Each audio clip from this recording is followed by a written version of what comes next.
This week, a major shakeup in Washington. President Obama relieved General Stanley McChrystal as top commander of the war in Afghanistan and named General David Petraeus as his replacement. A Rolling Stone magazine article documenting McChrystal's scathing remarks about the president apparently set the ouster in motion.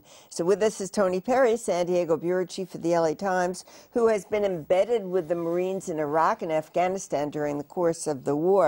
Tony, what did McChrystal say that made the president fire him and lose confidence in him? McChrystal, a number of his aides had small, sophomoric, snarky things to say. They talked about the wimps in the White House and referred to the vice president as Joe Bite Me and called General Jones, the national security advisor, a clown.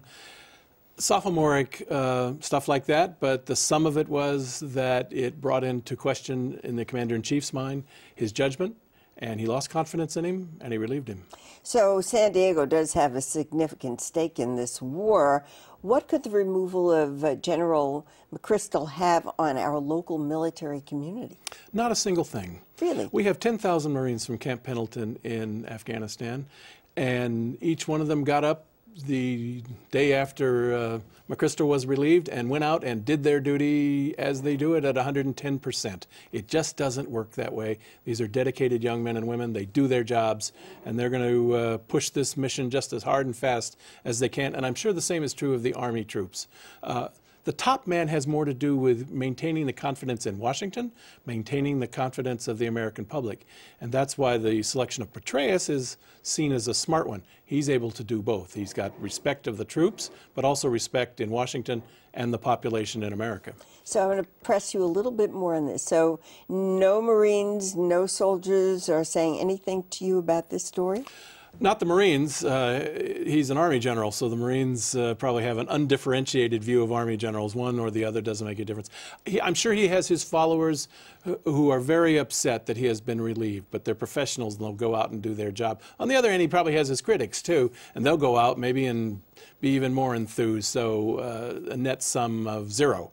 And Petraeus has his followers, and he's a good leader. He'll get out and about.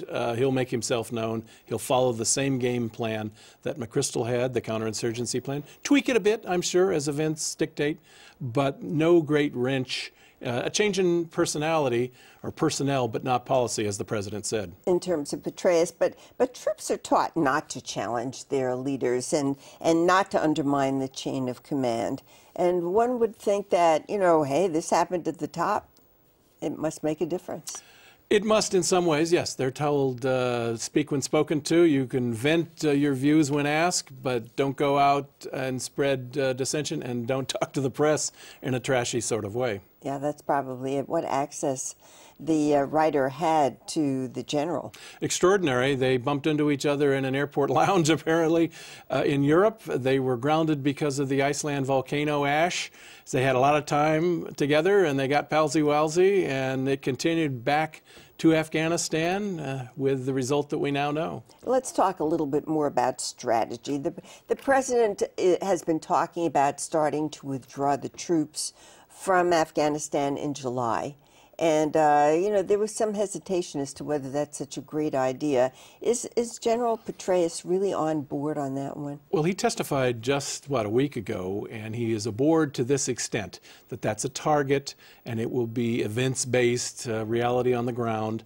Now, he will have to give a report to the White House come December. How is it going? Can we still start to withdraw in July 2011? That may be the next flashpoint when the leaders there, Petraeus and the others, have to tell the White House and the Vice President, who we know did not believe in sending additional troops. They have to tell them, is it working? Can we still abide by your target date? If the answer is no, and we start to have push-pull between the White House and the generals on the ground, it's really going to hit the fan. So how do we measure success in Afghanistan and what needs to be accomplished before we can start to withdraw troops? Exceedingly difficult. One way you don't measure it particularly well is body counts.